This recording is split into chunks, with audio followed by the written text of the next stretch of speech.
Hi to everyone around the whole world. I got chocolate in my lap, and early this morning I had turned on TV and was flipping through news channels getting depressed about murders, politics, and COVID. And so I went outside to sit in the sun and breathe in the photons.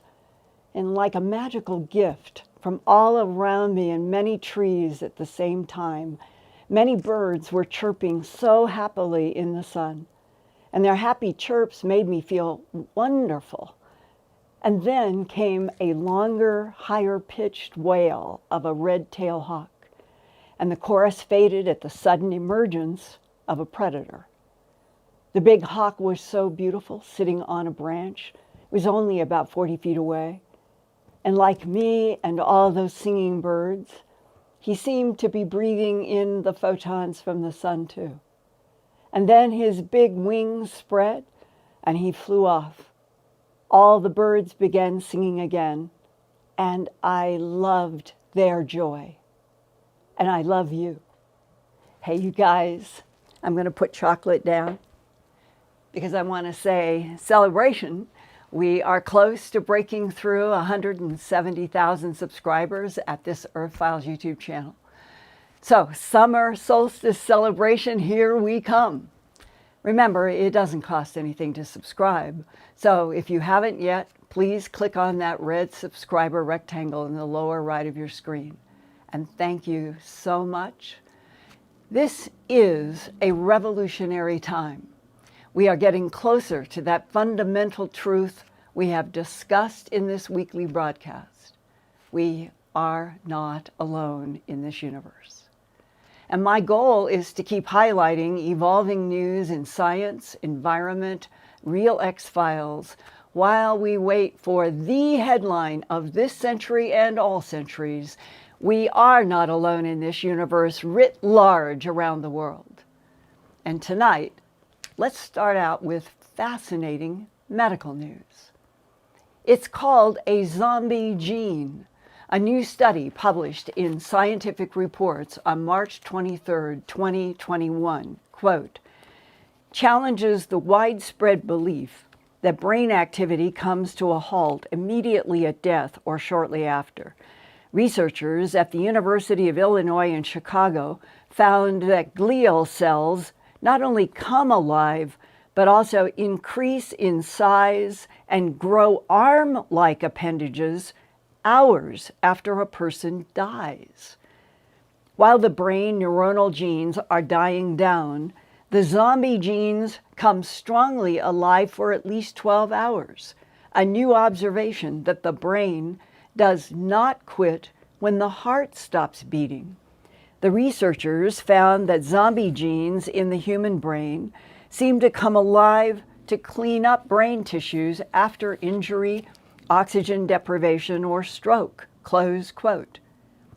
But I also couldn't help wonder if this new medical discovery of the zombie genes that come alive after the human heart stops might also have something to do with helping the soul transition from the container body.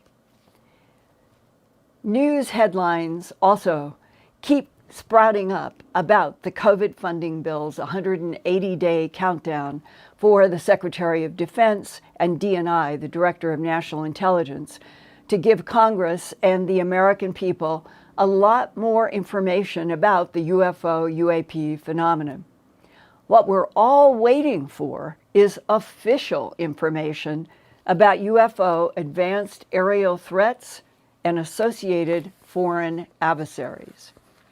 Meanwhile, here are recent tidbits from Fox News last Friday night, March 26, 2021, when host Tucker Carlson talked with Christopher Mellon.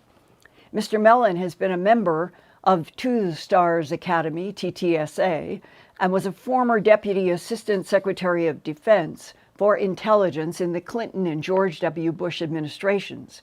He also formerly served as the staff director of the United States Senate Select Committee on Intelligence. Tucker Carlson asked, quote, "What do you think we're going to learn from the 180-day countdown report?" Close quote. Chris Mellon, quote, "I think it could be profound and transformative," close quote. But he did not give details about what specific UFO ET information is coming that could be transformative. Carlson also asked, quote, "Why haven't we heard this before? It's a huge deal. It could change our perception of our place in the solar system, in the universe, really. Why hasn't anyone come forward with this prior to June 2021? Close quote. Mellon replied, quote, "It's largely been a matter of stigma and people are afraid to discuss it. You know, it's shocking." He also said, "I think it's going to raise a lot of questions and send some shock waves. So there is a lot on the plate, and I think it is going to be a big deal." Close quote. It will be a big deal if the Secretary of Defense and Director of National Intelligence hold a press conference and finally confirm that humans are not alone in this universe and that our government has known since at least World War II that other intelligent beings have long been in Earth's skies, in advanced aerial craft and other technologies beyond human understanding. Next, the SecDef and DNI will hopefully explain what they consider to be advanced aerial threats and foreign adversaries. Military whistleblowers and experiencers of human abductions have referred to non-human alien conflicts as ancient and ongoing between reptilian humanoids, tall blonde humanoids, and a lot of different grays that are both small and tall and mostly artificial intelligence. But who plays on what team? I've talked with you before about my long meeting in December of 1999 with a Defense Intelligence Agency analyst who sought me out after he retired. He told me his job in the DIA was to monitor and analyze the alien presence and conflict on Earth of 3 competing extraterrestrial civilizations that base themselves on Earth, underground, underwater, and inside mountains. He told me the competing aliens have been using Earth as a laboratory for at least 270 million years, and that our government has solid proof of that. When I asked him what the proof was, he answered, quote, "If I told you, we would both be in great danger," close quote. We need to get past that kind of restriction. But he confirmed that all 3 non-human groups have been in conflict about terraforming and mining Earth and manipulating DNA in already evolving primates to create a kind of worker slave for the ETs that include the current human model, Cro-Magnon Homo sapiens sapien. A similar extraterrestrial conflict is described by Tyler Jones from Gadesden, Alabama, after his abduction by tall blondes from the farm where cattle mutilations were taking place in 1993. Where we left off last week in part 1 was Tyler being shown telepathic images by the tall blonde Nordic of alien machines that levitated in the air above large blocks of limestone being moved to build pyramids. The largest Great Pyramid of Cheops in Giza has 2.3 million stone blocks, and each weighs approximately 2.5 tons. Tyler Jones from Gadesden, Alabama, was amazed that the big blocks moved so easily into the air when a black instrument was aimed at the stone blocks. What image did the tall blonde in 2012 show you that humans were making with blonde technology that could levitate stone? They were making a pyramid, and how they're making it is they had a handheld type device, the humans did, that the blondes had given to them. It was a flat box maybe 8 inches by 4 inches, had a small handle underneath and what looked like 2 rods coming out of the front and what looked like maybe dials or a screen on the back.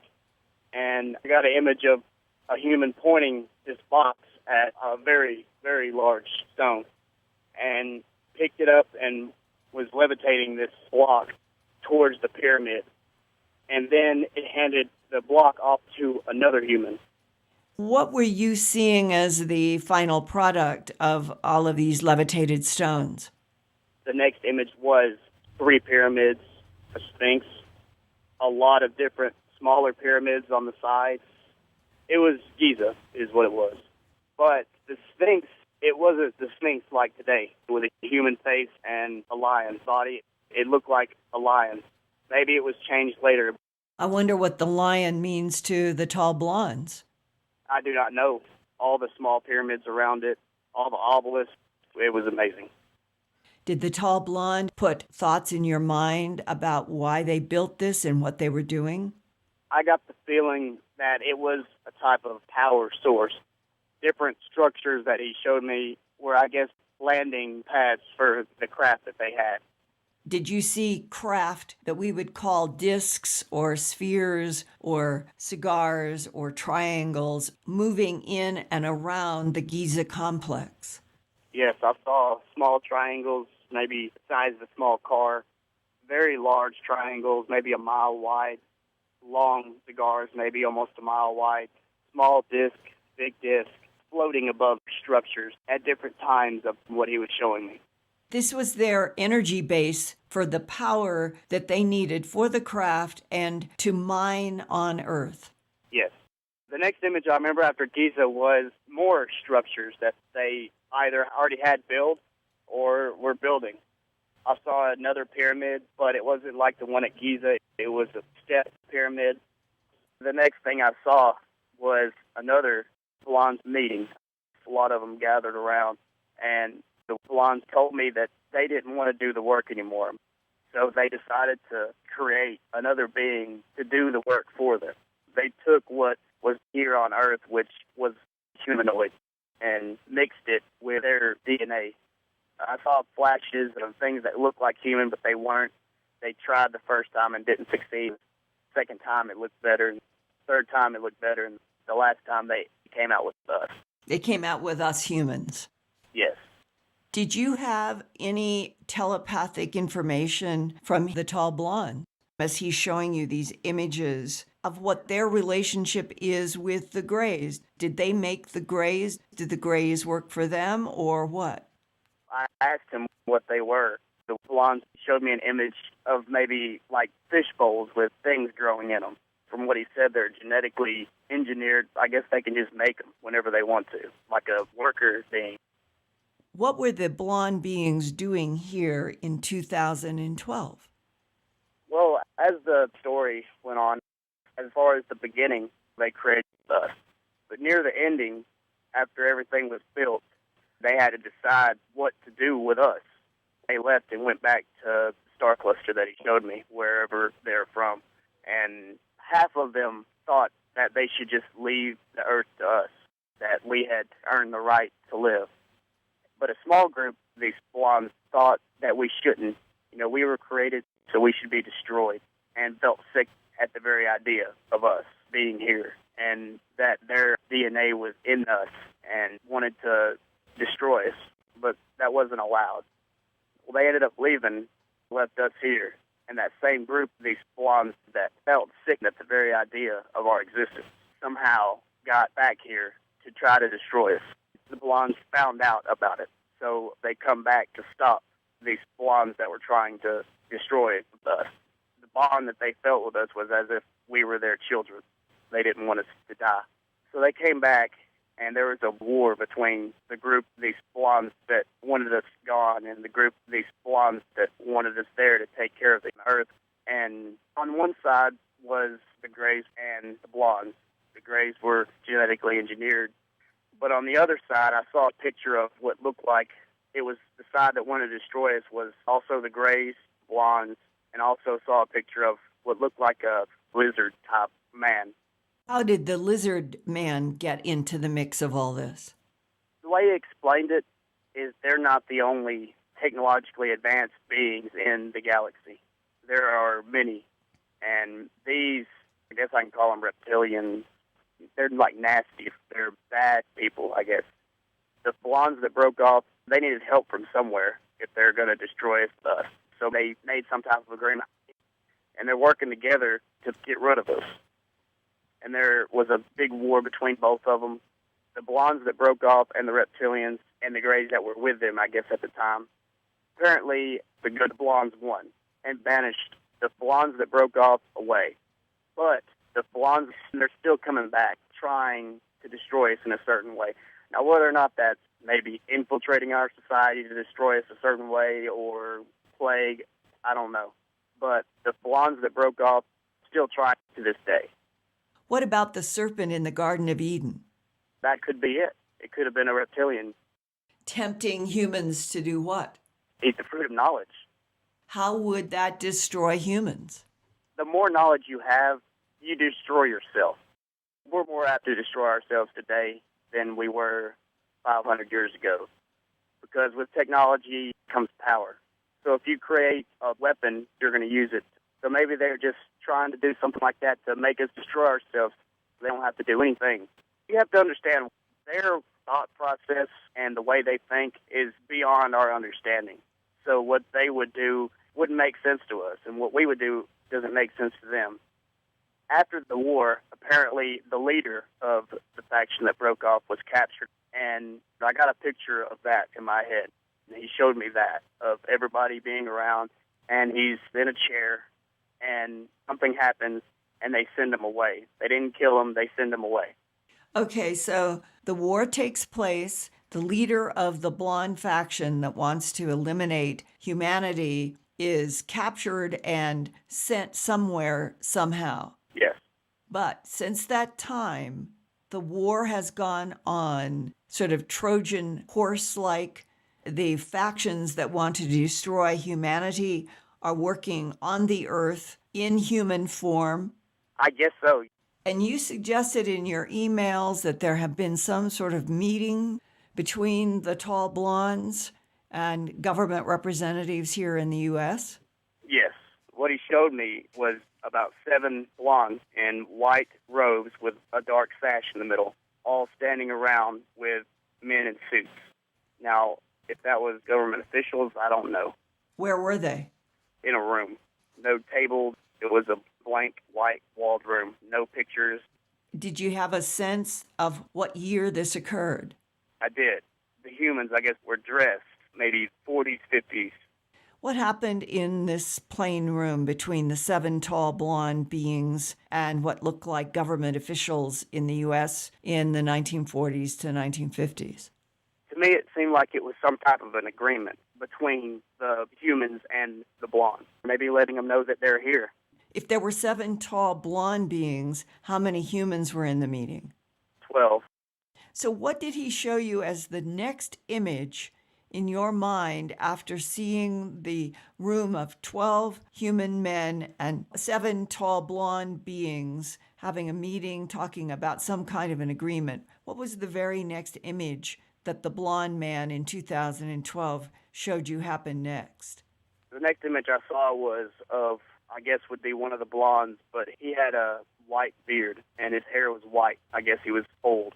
And he was standing in the middle of the room with a human in a suit. What they're doing with us, it's something to do with genes, maybe changing us in some way. And they are doing this through genetically manipulating sperm and eggs in current humans in order to make a whole new population of humans that will be different than the ones that the other blonde faction want to destroy. Yes. It wasn't anything as far as looks. It was something within. One thing he told me was the difference between him and us was the brain. They're able to use all of their brain, and we can't. And I guess we were made like that, maybe to keep us in line. You know, if you're just smart as the boss, then the boss doesn't like that. The blondes live way longer, and they're able to do things because they can use their entire brain. So humans were made with a restriction on what we could access in our brains, Exactly. meaning that they have been trying to manipulate certain bloodlines for thousands of years of humans that they created. Exactly. And that today, some of you are the current human model from the genetic manipulation that the blondes have been doing on the Earth. Right. What do you understand that the blondes want to do with humans now that are the product of all of the genetic manipulation for the past several thousand years? I don't know exactly what he wants to do, but I know that it's something to do with maybe making the entire population in a certain way. Tyler Jones is not the only abductee who has described a kind of civil war in the tall, blonde civilization. In my book, Glimpses of Other Realities, Volume 2, High Strangeness, there is a 106-page chapter entitled Body Containers and Souls of Light. Several abductees recount their experiences with tall humanoids, some tall blondes, that are described by abductee Lawson this way, quote, "Those tall blondes wanted to take a sub-creature and evolve it to the level that they were on and prove that this could be done, like taking animals and giving them the hearts of angels," close quote. Summarizing Juana Lawson's insights about the tall blondes from her November 1983 abduction in Pennsylvania, those extraterrestrials from another star system 2 million years ago decided to manipulate DNA in already evolving primates on this planet Earth. The idea allegedly began when the tall blondes built many large pyramid, obelisk, and sphinx structures on this planet for energy production, and then they got tired of doing the work themselves. Juana Lawson says the tall blondes then decided to experiment by using some of their own DNA to create an Earth creature that they could communicate with telepathically so it could do work for them. It's the same concept that Tyler described.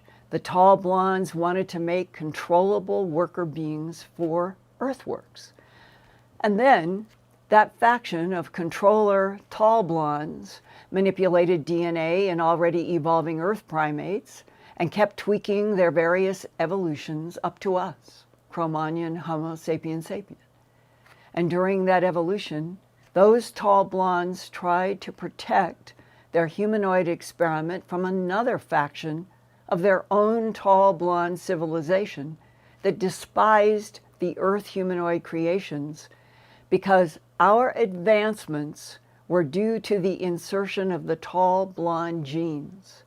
And that disgusted some of the tall blondes, and they decided to annihilate the Homo sapien creation that their fellow tall blondes had made.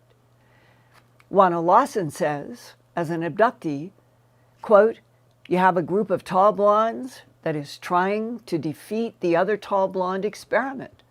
You have a group that is doing everything it can to prove that the experiment was a fluke. They have tried to undermine from the beginning that they argued could not be done. I call them the controllers. They think humans are despicable, less than a roach," close quote. And I ask Juana Lawson, when anything feels hatred and wants to destroy, it usually means the destroyer is threatened by something. Why would humans threaten the very advanced controllers, the controller tall blondes? And Juana said, quote, "You are dealing with an entity that feels superior and looks at humans as you would a roach or a bug. The controllers don't want to concede that the tall blondes that made humans by manipulating genes in a lowly evolving primate, that the other blondes could be right, that lower life forms could evolve. The others are against that, do not want that to be supported. The bottom line is it's a no holds barred battle. The tall blondes are not fighting each other. They are fighting regarding humans through humans. Remember that DIA analyst who told me that World War II was an extraterrestrial war fought through human bodies? It's the same idea. In a way, it's a philosophical argument about how far DNA manipulation of life forms should go. The tall blondes who made humans think humans should now be protected to advance spiritually. Close quote. Now, I want to go to the Glimpses of Other Realities, Volume 1, Facts and Eyewitnesses, that I was writing in the late 1990s. And in my prologue to that book, I began with what I consider to be one of the most provocative ancient alien and ancient writings ever found in the Dead Sea Scrolls.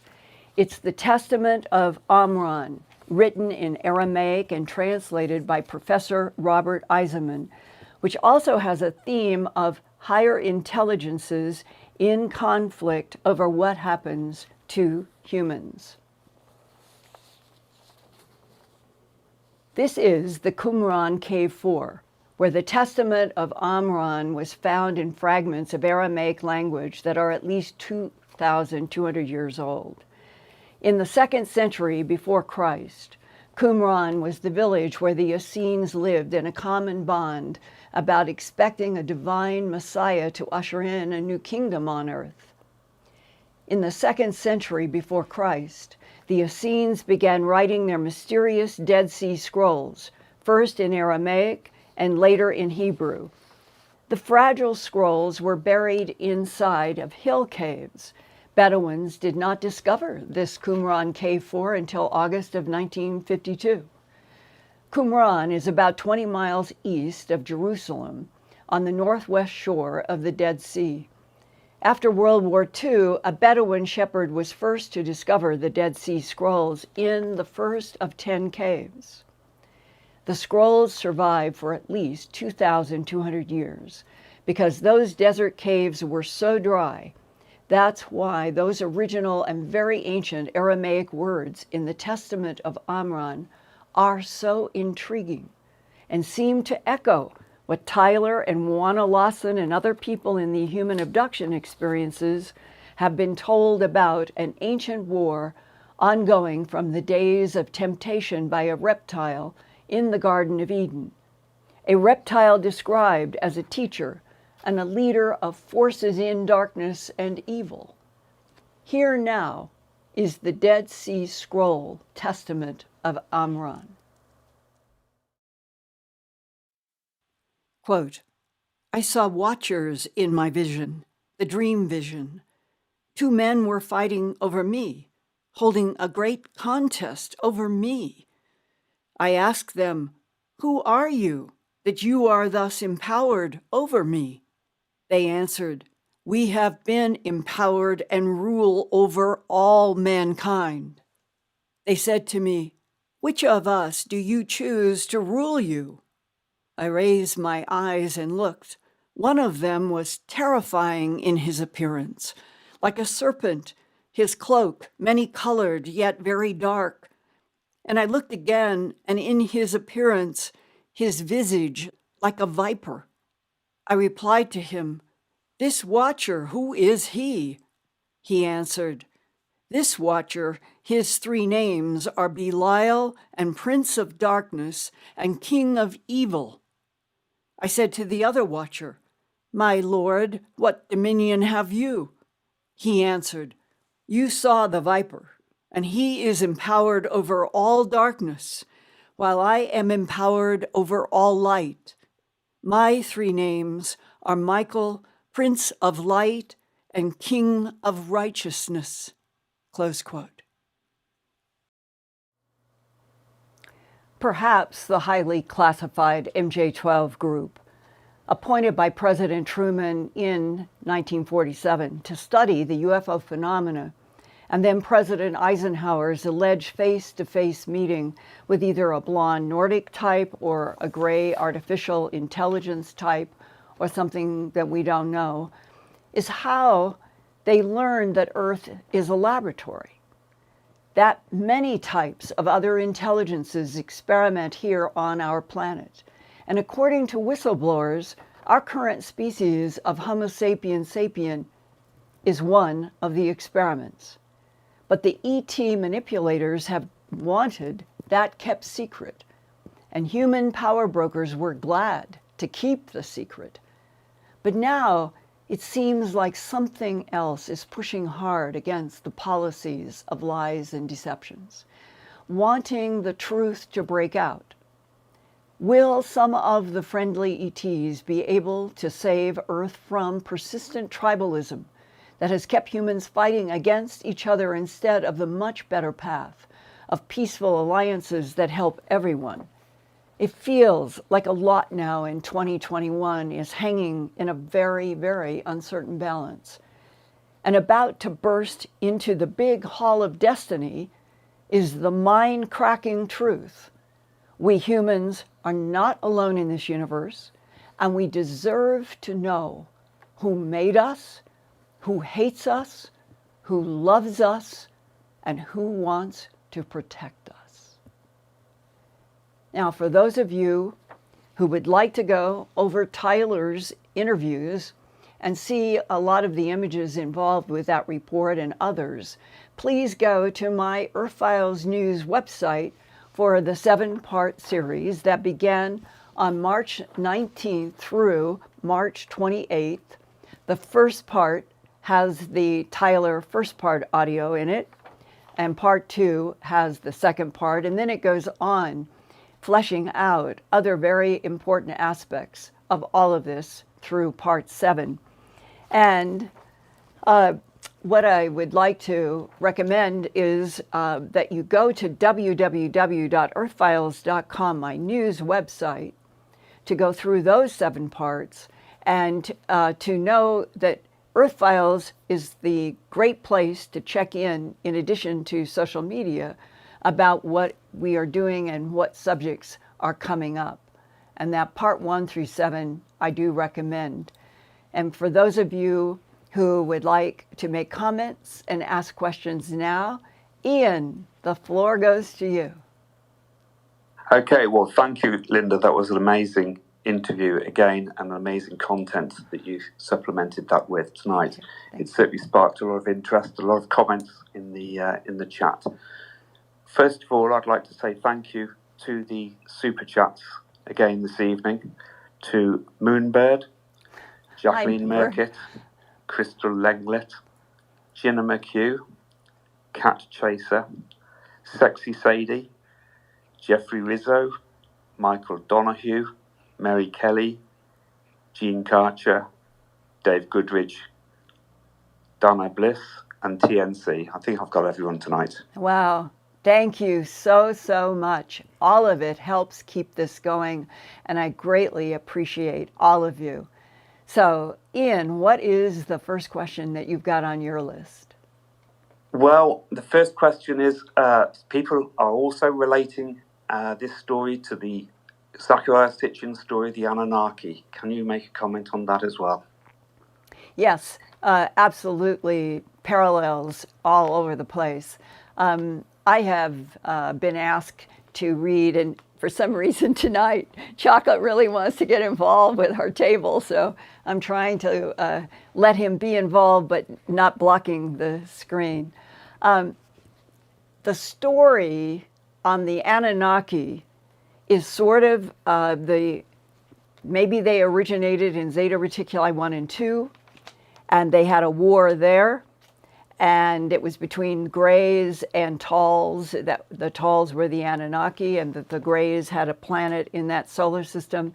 And the story that I have read in a French book that I was asked to read and do a book commentary to a couple of years ago, the way they laid it out was that the Talls in the Zeta Reticuli 1 and 2 solar system made a I guess you'd call it a secret run to the what was called the gray planet in the French book, meaning a book of the or a planet with the grays, and that the tall ones in that same Zeta Reticuli 1 and 2 solar system wanted to get the genes from whatever the grays were, because they're a mix of artificial intelligence and organic.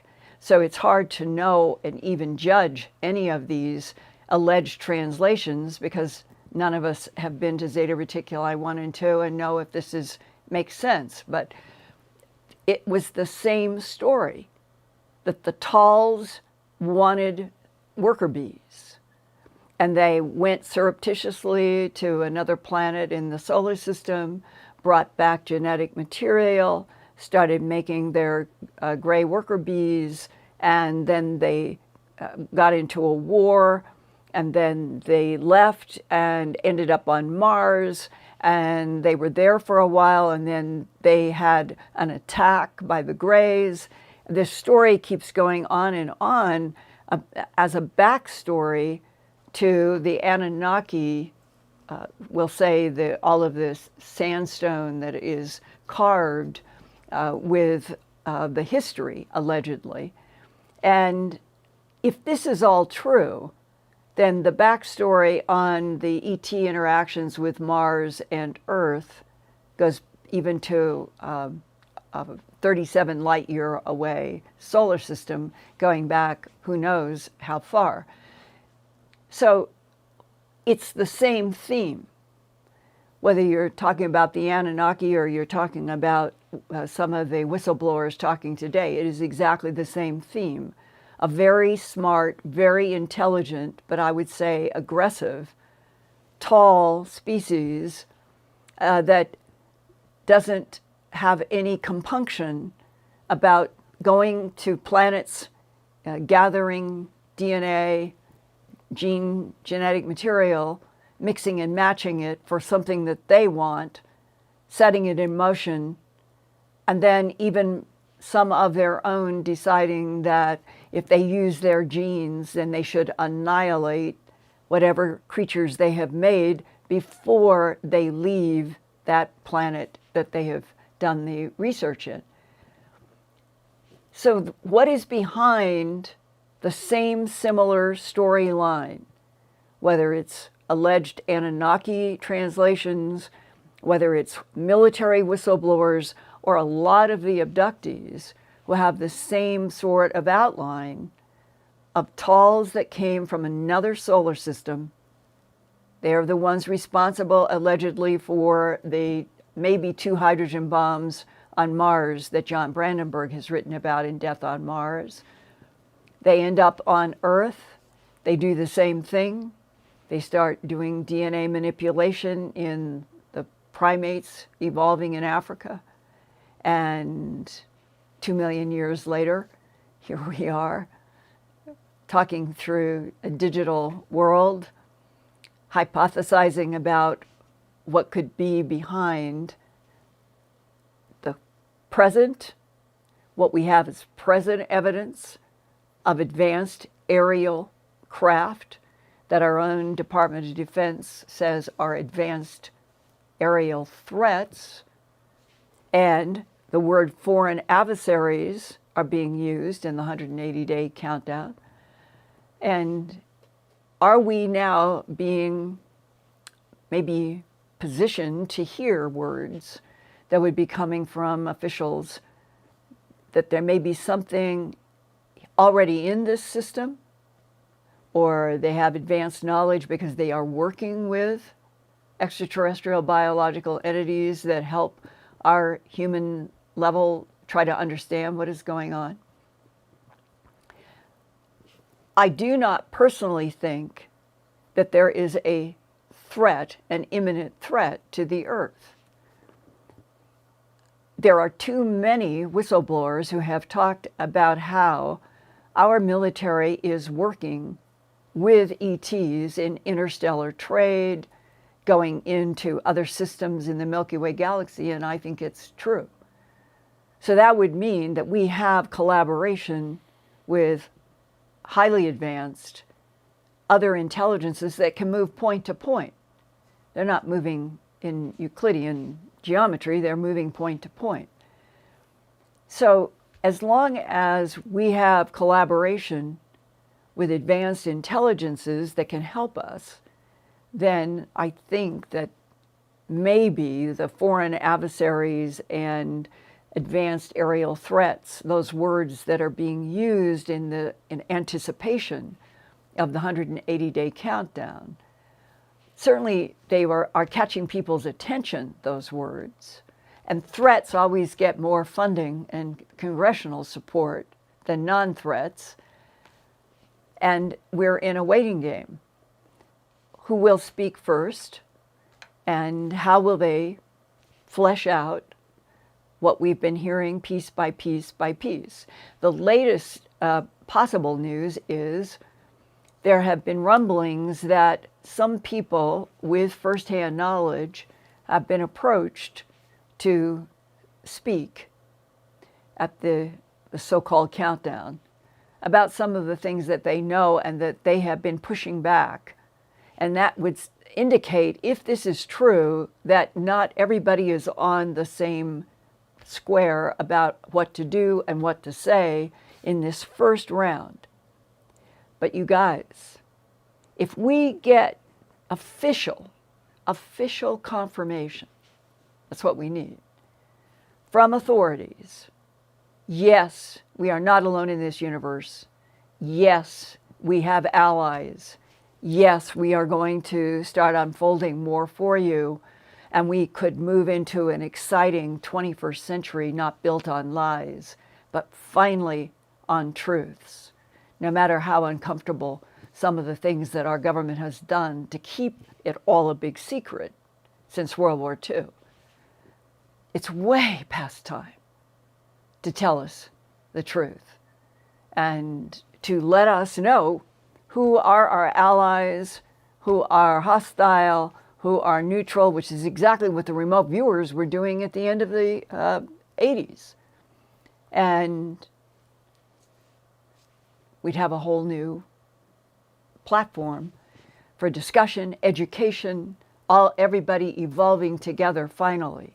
So I hope that's how this goes. I hope this is where it is headed. But you guys also know that Wednesday nights here at the Earthfiles YouTube channel, we're going to be continuing to talk through the military whistleblowers, intel whistleblowers, the abductees, and the people who have firsthand knowledge that relates to this as long as we can. So either way, let's keep this going. Let's keep this energy that we are moving forward finally in some truths against centuries of lies. Okay, Ian, what about another question? Well, this is just echoing the comments that you've just made, really, because people are saying if it was only the evil races or the malevolent races interfering with us, we'd probably be completely enslaved or dead by now. So it obviously is a struggle between the malevolent and the benevolent races as well. So I just wanted to add that to what's being discussed in the chat. Also, moving on, with the Tyler references to the pyramids, etc., Linda, how many different ways do you think that power spots on Earth are used? I have always thought from many sources that understanding the energy grids on this planet or any planet, that ETs analyze with spherical geometry anything that they come to, and they are looking for what kind of are there going to be magnetic fields because there is an iron molten core or not? Are there going to be large spaces that have developed inside the interiors of planets and moons that the non-humans who know how to do this can access quite rapidly and create places that are inside, like ready-made underground places for protection, and then using those areas to launch off in their exploration until they have settled on a planet that they look at as a laboratory and then experiment for millions of years, as apparently this Earth has been done. So the energy systems in our planet, we have that huge, gigantic crystal iron core that is slowly rotating in this liquid of iron and some nickel, sets up the magnetic fields, also makes our planet unstable in the sense that volcanism has played a huge role on our planet's history. And we are still an active planet with potential huge volcanoes that could erupt. But the magnetic fields then give operational ability for advanced intelligences who know how to use magnetic fields and other aspects for building neutralizing gravity machines and invisibility, all of the things that are happening on this planet. That's what these advanced civilizations can do.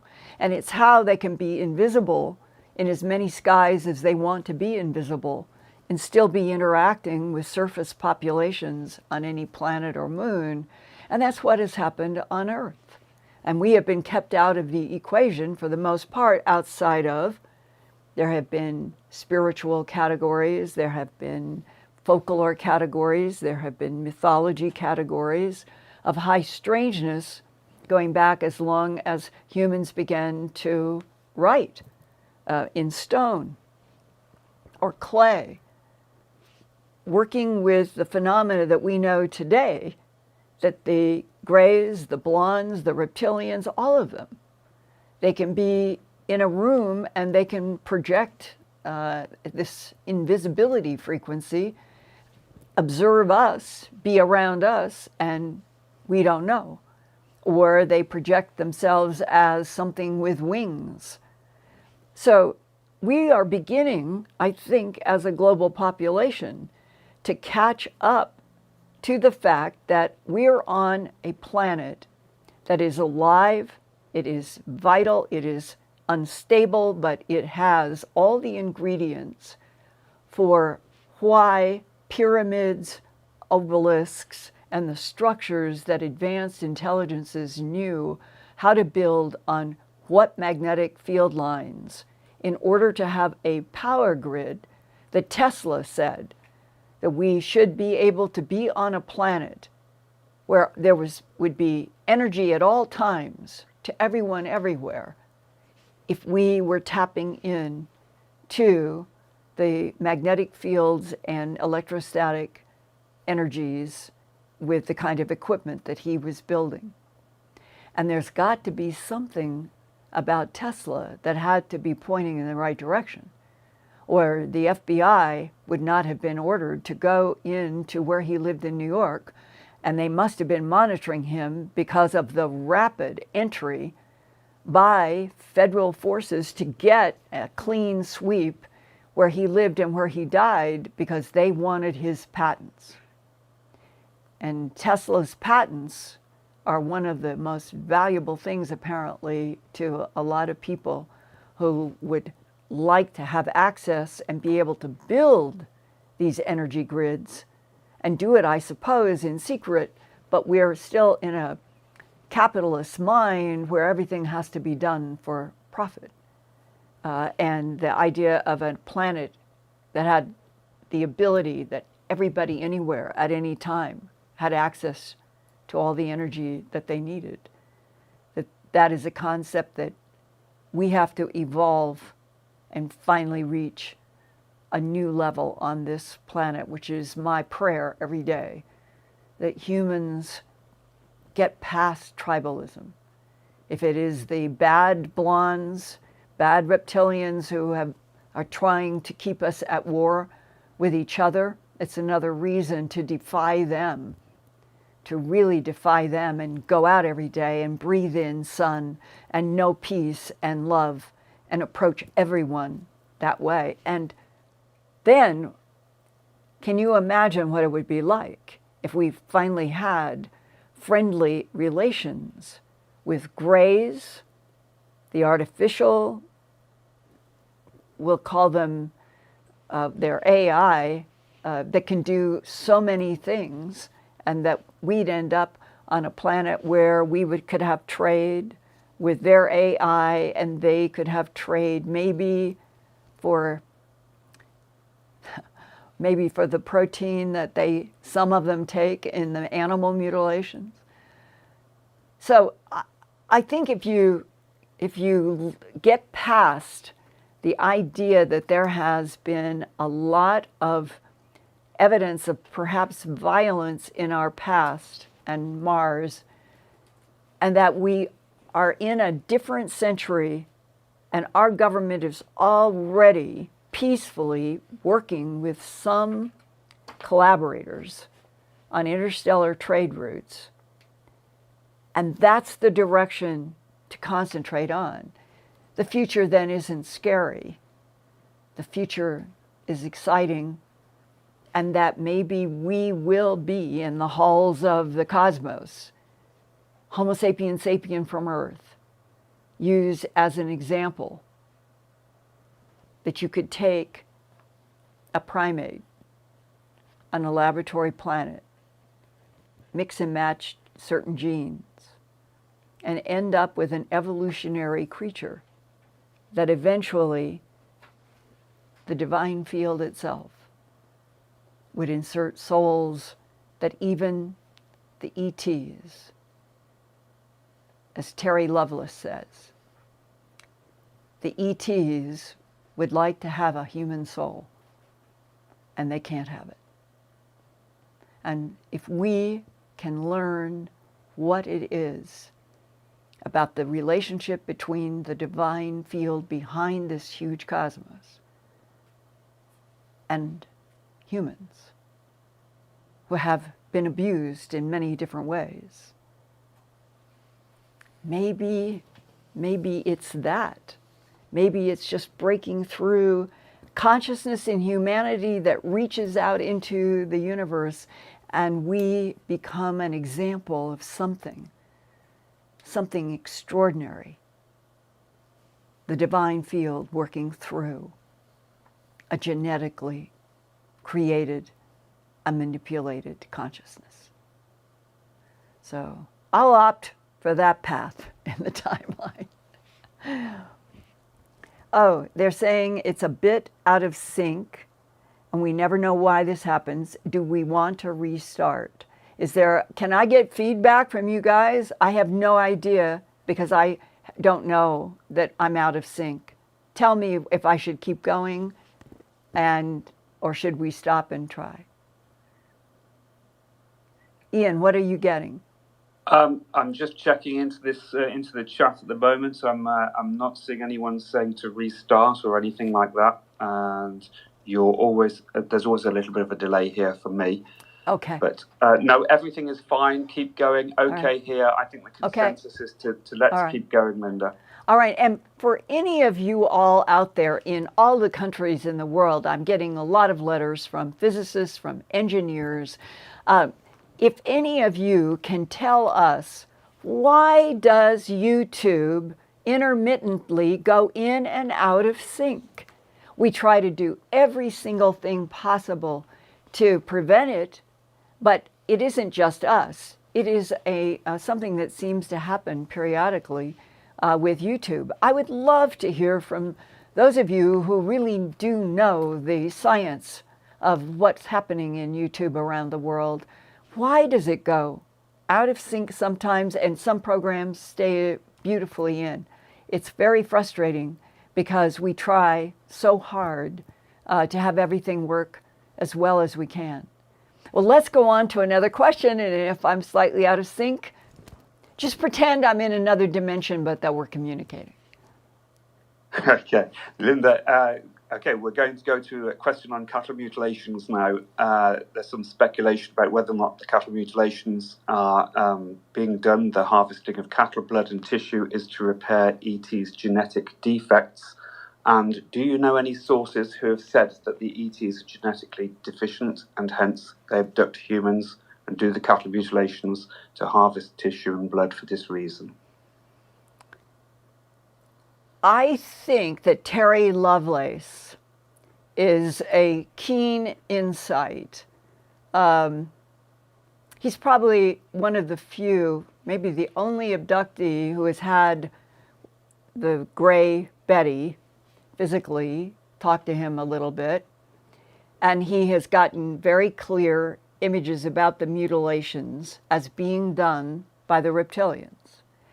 And that fits also into some of the Tyler interview. And it also fits in to the cases that I was investigating in Colorado when I was doing a strange harvest. And that after the first broadcast on May 25th of 1980, I began being just overwhelmed with phone calls and mail. And I do remember, because it had always been puzzling to me and some of the law enforcement that I had talked about in some depth, if the mutilators are the creatures from outer space, as Sheriff Tex Graves said, which ones are they? Because even back then there were these descriptions. Some people said that they saw small gray bodies. There were two cowboys, I've got this in a newspaper someplace going all the way back to 1976, and two cowboys out in a ranch said that they saw two small gray, they thought they would look like little kids, rise straight up in the air and come right over the fence post of a corral, totally in control, and came down slowly into the corral. And the cowboys were scared. They did not know what they were watching. They admitted it. They said, we ran back to the ranch house to talk with people there. What could this be? They went up in the air and they came down into the corral. So if those were, let's say those are the gray androids, there is a case, the Cimarron case, where a mother and her boy are driving.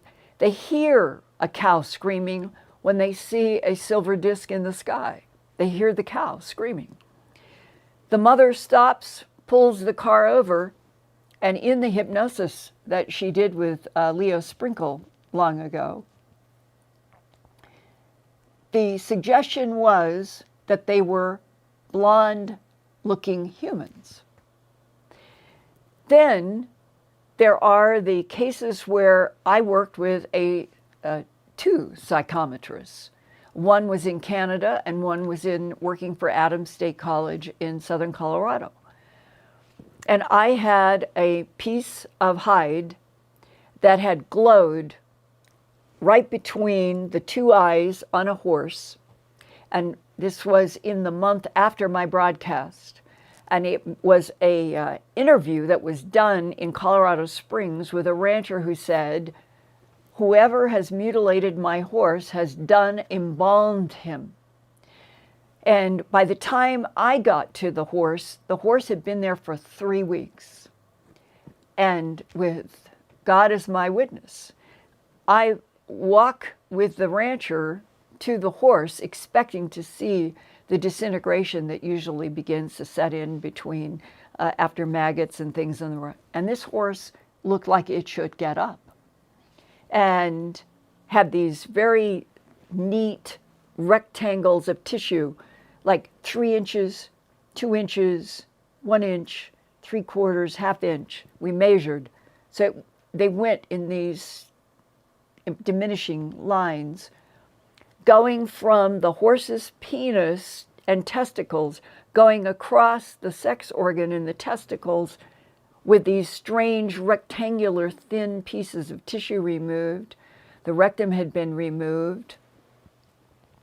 And I was working with some science people between New Mexico and Colorado. They said, take black light, get some black light frequencies. And I got somebody to help me. And we stayed out there around this horse that looked like it should get up, except for these totally bloodless, very thin, precise excisions.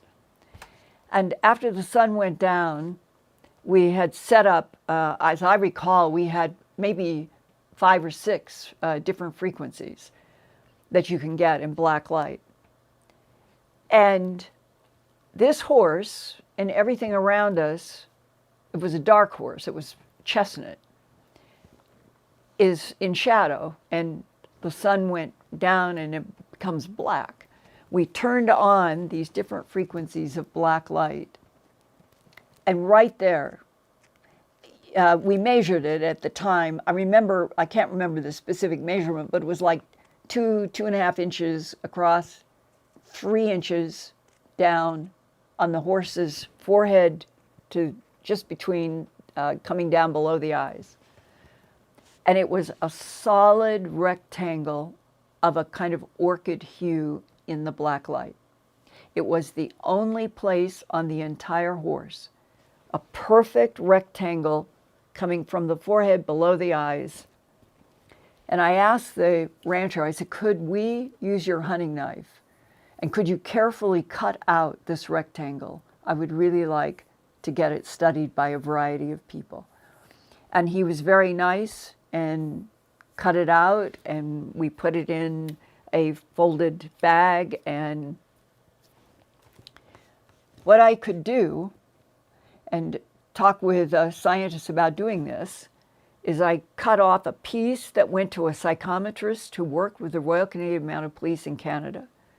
I cut off another piece that went to Adams State. So I kept another piece that was preserved in a refrigerator, not a freezer, a refrigerator. I got a call from the psychometrist in Canada, and one of his first questions to me was, what kind of fire was there? I said, what do you mean? He said, I can't pick this up without seeing a blast of white light. And he said, I'm assuming it's a fire. The woman at Adams State College, I called her. It was about a week after I had talked with, and neither one of them knew.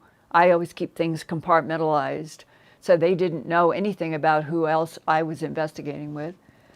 I called up the investigator who was working with the archaeology department in Adams State, and what she would do is pick up pottery shards, hold them, and tell the scientists, because she had this gift, she'd see the movies when she would pick up different pottery, and they knew that she was so good that she was giving them information that they were then going and reinforcing with investigations and finding whole new things because of this woman's ability to see the movies of the use of the shards. So when I called her, because she had asked to have some time with it, so I didn't have to be there, and she, literally the same question as the psychometrist in Canada. Linda, what was the fire? And now I know I don't want to cross-pollinate from him. I said, what do you mean? What do you see? And she said, tremendous white fire, but what puzzles me is it's cold. It's freezing. It looks like white fire, but it's freezing. And then she went on and said, and I see something that I don't recognize. It's small. It's not much taller than 3 feet. There are 2 of them. They seem to be working for something else that is there in charge. And they are there. This is exactly what she said. They are there to gather sustenance from, in this case, it was a cow, or a horse, the horse, to gather sustenance for whatever is in charge of them, but they are not in charge. These small childlike things that I see are doing the work. That goes all the way back to 1980. March 25th, 1980 is when A Strange Harvest first broadcast in the CBS station in Denver. And that's what a psychometrist who was working for Adams State College got. And the psychometrist in Canada ended up sending me a report. He was not as clear on what was generating the white, but he had this sense of fire, and eventually, I think when I got his report, he thought that the temperature was strange because he expected heat, and she immediately had said about her confusion. Now, people will say, well, psychometry doesn't prove anything. And proof is a difficult game in terms of getting things that are indisputably proving what is doing the mutilations. But I feel that I have collected enough tissue. I've worked with pathologists. I've worked with veterinarians on necropsies. I've worked with electron or microscopes that can look at tissue and define that it has been heated, but there's no carbon. The list goes on and on. Doing the soil compression tests where animals, one after another, in various parts of the country and Canada would be found having dropped from a height to the ground. And it is a genuine phenomenon that I think is related to the collection of genetic material to create container bodies to be used by, let's just say, a variety of non-human intelligences. Camouflage, container bodies, and sustenance. And the most consistent type throughout all of the people that I have talked to and interviewed that uses the extractions from the animals around the world for sustenance are the reptilian beings. And if I felt there was a threat, I would have reported that a long time ago, meaning to humans and ranchers. I have interviewed a lot of ranchers who have just been scared to death when they saw a beam come down into a pasture, saw an animal being lowered in the beam or being taken up in the beam. But nothing ever happened to them or their family.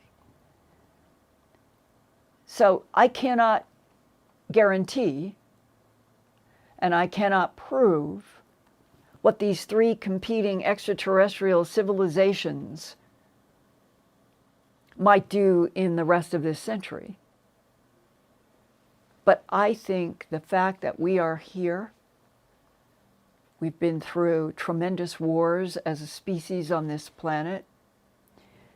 There seems to be a lot of consciousness and energy of moving away from war, if possible. That would be a great step. Prove those blondes that felt they could make us better. But I don't see a reason for us to be afraid. I think this is one of those pivotal revolutionary moments. Everything is changing. Everything is changing. And we need to have a handshake with the good guys out there who have believed in us, who love us, who want to protect us, no matter what else is out there. Hang on to that. I love you guys, and I'll see you next Wednesday.